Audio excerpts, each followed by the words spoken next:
The things that are unique to winning in business in America today are not outside artificial things like IQs, college board scores, college degrees, and stuff like that. The key to winning in these United States is what's inside a person. It's your integrity. It's your people abilities. It's your character. I believe in developing this winning edge. I've got 10 or 12 points that I won't be able to go over with you tonight, but let me just give you a flavor of what I think you've got to do to succeed in these United States. Number one, you've got to get excited. Folks, I don't believe anybody will ever tell you anything more important than this in winning in these United States. 90+% of winning in anything you try to do in America today, you got to be excited. People in America won't follow or believe in a negative, dull, disillusioned, frustrated, dadgum crybaby. People want people that are positive and excited and enthusiastic and tough.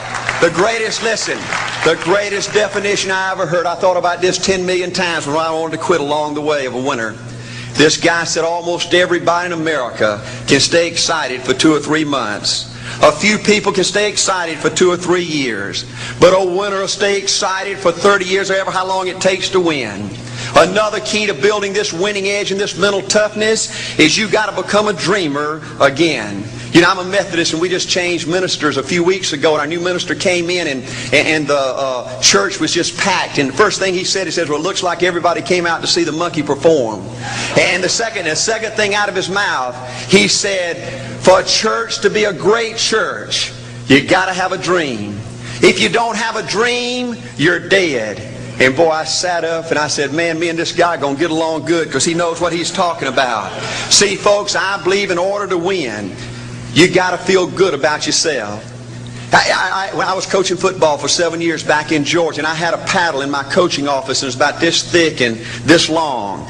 And in the fat end, I had little holes bored in it so you could really get some speed and blister their little butt, you know, when they misbehaved. And I had a rule on my football team that if any kid said, I can't, if any football player heard one of my football players said, I can't, he got to bring him in the coach's office and give him 3 licks. And it took me about a month to get all that thinking out of my players every year, you know. And I'd have football players knock on my door at recess and at lunch and after school. And he said, Coach, he said it. Coach, he said it.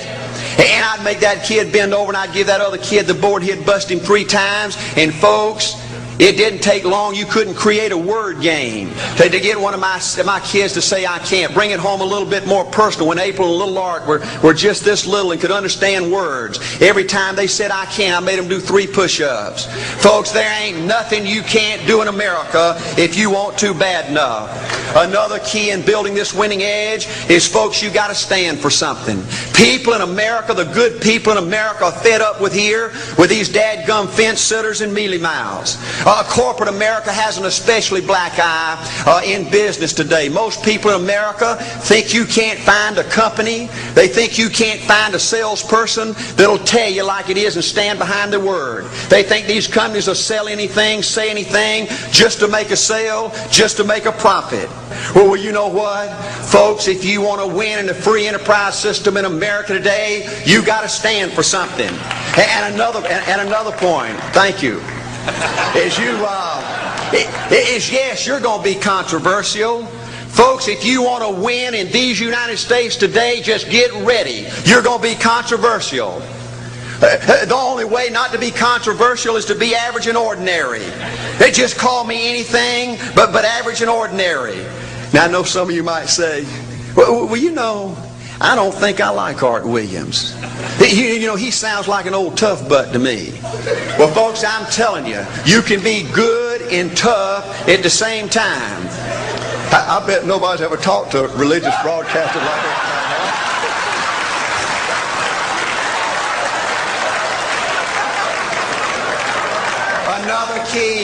Another key to developing this winning attitude that'll give you a chance to do something great in American business is, folks, you've got to make a total commitment to what you're about.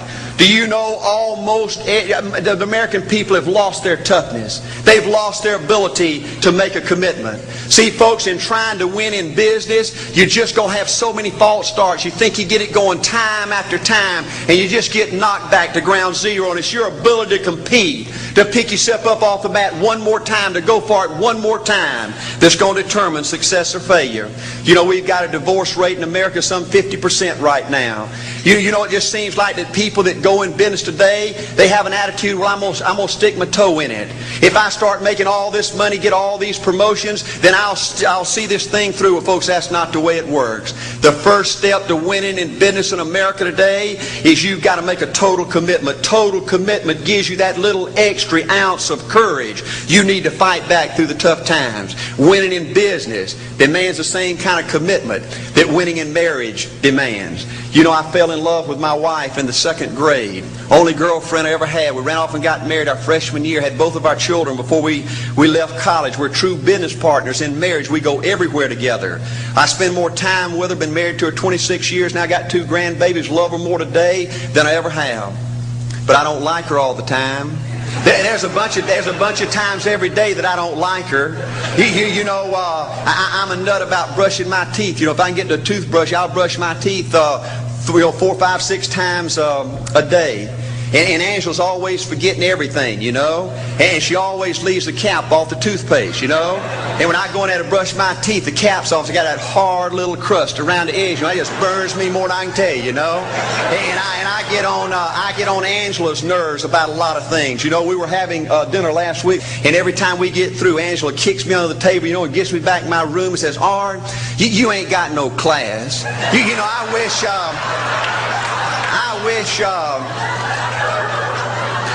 Art, you could learn to eat with your mouth closed, you know.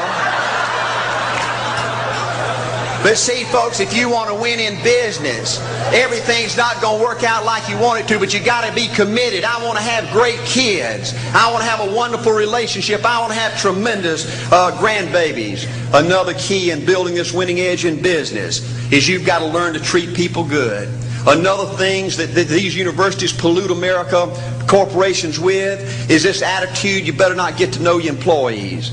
You better not become friends or get to know the spouse or the children of your employees, because you might have to fire them, you might have to reassign them. And if you're close friends, you can't manage people in a tough-minded way. Bull. Folks, the only way to manage people and get the most out of people is treat them good. Learn to love them and care about them. Yes, it hurts from time to time, but it's the only way. You know, everybody you work with in business, you've got to look at them and pretend there's a flashing sign on their chest. And everybody's asking you, make me feel special. Make me feel important. Say something good to me. I want to be somebody. Another key of winning in business in America today is, folks, you've got to establish the right kind of priorities. First company I went with 15 years ago was ITT. When I was out there struggling, dying every day, wanting to quit and go back in coaching 1,000 times, my first heroes in this business were vice presidents at ITT making $40,000 or $50,000 a year. And I said, man, if I could ever get to be that kind of person, it'd be a dream come true. I couldn't want any more out of life.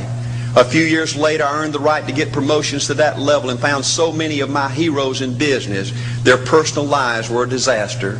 They were alcoholics and divorced 3 and 4 and 5 times. I just read an article by the author of In Search of Excellence, and I saw where he says, I can't find evidence of any successful business person in America that's not tunnel vision, that just doesn't give everything to business. Folks, I said back then, 15 years ago, that if that's the price you've got to pay to win in business, it's not worth it.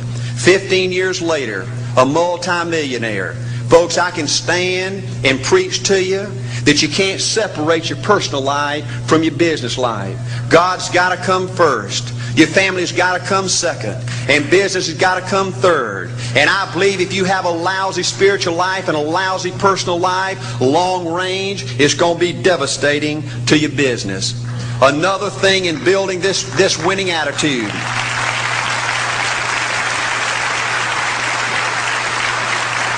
Another thing in building this winning attitude in business. I see tall people make it big in business and short people, dumb people and smart people, fat people and skinny people. But if you cut open the winners in business, I see a heart of a champion. And all these people are competitors and they don't quit.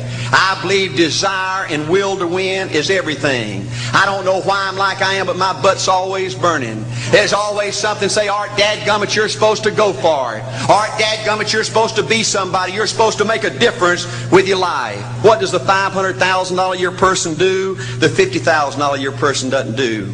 You look at the outside and study those two individuals, everything seems to be the same. They both are the same sex, they both are the same age, they have the same training, the same positions, the same contract, the same fringe benefits. They both are successful, they work hard, they're good family people, make tough commitments. But what's the difference? What does the $500,000 a year person do? The $50,000 a year person doesn't do. He pays the price and a little bit more. He works hard and a little bit more. He's loyal to the company and a little bit more. He believes in a little bit more. He makes money and a little bit more. He saves money and a little bit more. If you want to win in these United States, you got to be tough and you can't quit.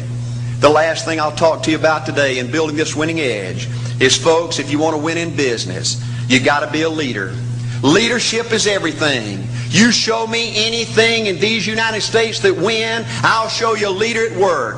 You show me a successful church, Boy Scout troop, club, football team, business, I'll show you something run by a leader. See, I thought at one time in my life you had to be smart to win. I used to have these smart people that dress so pretty and talk so pretty and use these big words. They just intimidated me. And I said, Art, you can't ever be that good. Why don't you just throw in the towel and go on back and coach football for a living? And I found two things out about smart people. I think it's almost impossible for a smart person to win in business in America today. Because I find smart people spend their whole lifetime figuring things out. They're always trying to figure out an easier way and a quicker way. And another thing I found out about smart people is they just don't get around to doing nothing. And see, somebody like Art Williams, everybody said, well, he can't do it. And somebody like that can't do it. But he does it. See, folks, I want you to know almost everybody in America almost does enough to win. They almost get there. They almost are over the hump. They almost have it going. They almost in everything they do. Almost is a way of life to almost everybody in America. But the winners do it. What do? They do whatever it takes to get the job done. They do it and do it and do it and do it and do it until the job gets done. And then they talk about how great it is to be somebody they're proud of. We need leaders in America who can do it. If you want to become somebody, do it. If you want to go in business for yourself, do it. If you want to become financially independent, do it. I hear too much talk in these United States. Everybody can talk a good game. We need people in America who can do it. I go all over this country with A.L. Williams, and I have people say, Art, you can count on me. Wonderful. Just do it. Art, I guarantee you this is my last stop. I'm going to win now. Super duper. Just do it. Art, if I could just have one good month and get the ball going, I know I could make it big. Super. Just do it. Art, if I could just pay off this debt, I could really go. Great. Just do it. Art, if I could just sell my house. Do it. But houses ain't selling. Do it anyway. Art, I'm not making any money. What can I do? You just do it. Do what, Art? You do it and do it and do it. Art, I guarantee I'm going to win this contest. Super duper. Just do it. Art, I'm over the hump now. Watch my smoke. Great. Just do it. Art, I want to make it so bad I can taste it. What I do? You just do it. Art, I'm a vice president now. Can I quit doing it? No. Art, I don't know if I can keep on keeping on. I'm really hurting. What I do? You just do it. Do what, Art? You do it and do it and do it. Art, all my life I wanted to be somebody important. Well, what do it then? Art, I'm going to save money so I don't have to go through this again. Great. Just do it. Art, I don't feel like I've had enough training. What I do? You just do it. Art, my manager don't give me no help. What I do? You just do it. Art, you don't understand. I was Mr. Everything at my former company. You don't mean I have to start off down at the bottom and do it, do you? Yep, you really got to do it. Art, what's the primary difference between winners and losers? The winners do it. They do it and do it and do it and do it until the job gets done. And then they talk about how great it is to finally have achieved something unique, and how glad they are that they didn't quit like everybody else, and how wonderful it is to finally be somebody they're proud of and make a difference with their life. Thank you.